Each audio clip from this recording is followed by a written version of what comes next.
The 5 financial metrics every e-commerce founder or operator must know. Hello, my name's Leighton. I run an agency based in Dublin, Ireland. We help e-commerce businesses in Europe and the USA scale through acquisition, retention, financial forecasting, creative strategy, everything you need to scale your brand. We have it, we do it, we know it, we love it. Let me get into the video. So if I asked you these 5 numbers right now and you couldn't answer instantly, you're flying blind. There are 5 financial metrics I look at before we scale any e-commerce brand. Number 1 is contribution margin. So that's not your revenue, that's not your ROAS. Contribution margin is revenue minus cost of goods, shipping, payment fees, and marketing. So what's left, that's going to be your real fuel. That's what's going to allow you to make really strong decisions moving forward for the sake of the business. You don't scale revenue, you actually scale your contribution margin. That's there's beauty in that. That's a work of art. Revenue is vanity, contribution margin is the oxygen of the business. That's what's really important. What's going to, you know what they say, the game of business is just who can stay in it the longest, really. Metric 2, so your blended cost to acquire a customer. So it's really good to look at it from an individual platform perspective, Meta, Google, affiliates, etc. But what you want to really look at is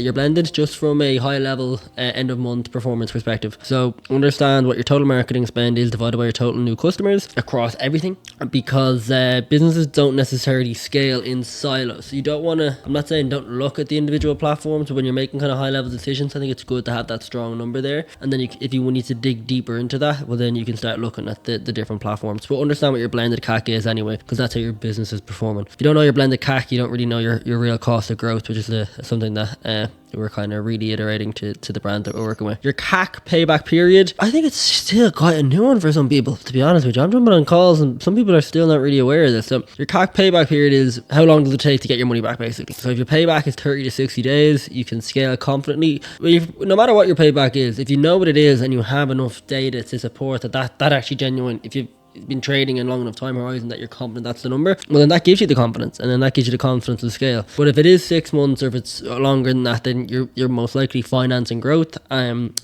the metric determines how much working capital you're going to need to be able to supplement that growth. Metric 4, customer lifetime value within a defined window. So not theoretical lifetime value, not over 5 years. You need lifetime value within, I have here in my notes, 90 days. I'd say like 12 months really. You'd want to, I think that's it, 12 or 18 months, because that affects your payback and reinvestment speed. So the shorter the LTV window is, the greater the growth velocity, which again is why I prefer like subscription businesses. But if it's not a subscription business, we don't understand, okay, what is the actual LTV? If it's an apparel business, like, are people buying before summer? Are they then buying again in the autumn?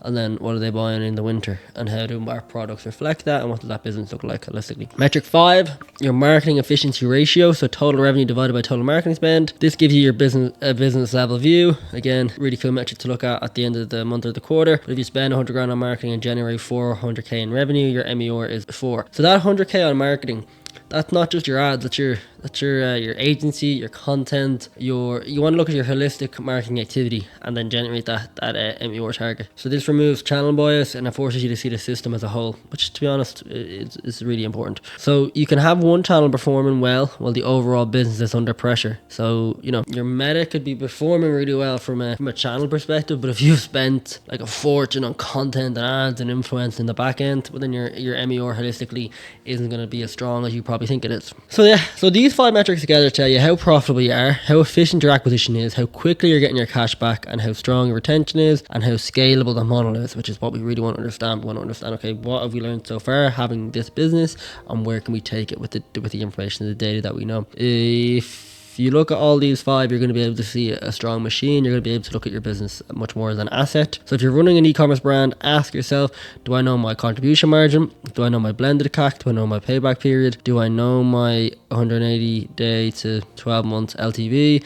And do I know my MER? If not, fix that before you try to double your revenue, because scaling without financial clarity doesn't create growth. It creates risk and tension, and it's just not a stress. It can be quite a stressful time.